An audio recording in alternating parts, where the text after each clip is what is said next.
La Coupe de l'ambassadeur de Chine, le premier et grand challenge de la saison pour les pratiquants de Kung Fu, se prépare activement à Yopougon. Shifu Kese, l'un des animateurs incontournables de cette discipline dans cette commune, a pour objectif de voir ses élèves briller de mille feux lors de ce grand rendez-vous pour les adeptes de Kung Fu ivoiriens. On a été tous champions. L'année dernière, on a eu près de 6 médailles. C'est tout comme ça. L'année passée, on a eu près de 14 médailles. Et cette année, je suis sûr qu'on aura encore des médailles. C'est pour cela même que je fais tous ces acrobaties pour qu'on ait toujours, on garde toujours les mêmes niveaux. Et je suis sûr que ça peut aller parce que les athlètes, comme je le dis, sont vraiment motivés. L'union faisant la force, il a convié 2 instructeurs nationaux à une tournée dans certaines écoles afin de renforcer les capacités des pratiquants de sa commune.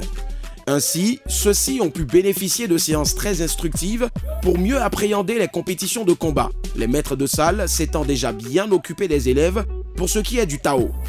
J'ai été invité par Maître Kese Rodrigue pour superviser un peu ces clubs-là par rapport à la Coupe de l'ambassadeur de Chine. Donc en tant qu'arbitre, je suis passé pour faire les derniers réglages. Quelques parents venus assister à ces entraînements ont salué le travail abattu par les instructeurs. J'ai déjà confiance dans le maître, donc je sais qu'ils travaillent pour cela. Maintenant, pour cette grande rencontre, au fait, ça va permettre à l'enfant de rencontrer d'autres clubs et d'autres participants. Ces sortes-là peuvent nous donner le courage de mieux travailler. Et nous les parents aussi, là maintenant, nous, on peut bien savoir que ce qu'on est en train de faire, c'est avec Maître Abraham, c'est pas du jour.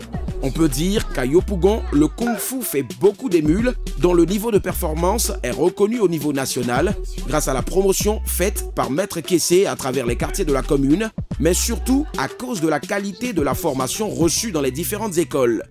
Même des efforts supplémentaires sont à faire. Ils sont prêts, mais comme on ne finit jamais à apprendre, ils ont besoin de travailler un peu les techniques. Ce n'est pas celui qui a la force qui gagne un combat. C'est celui qui a compris les techniques de combat. C'est celui qui gagne.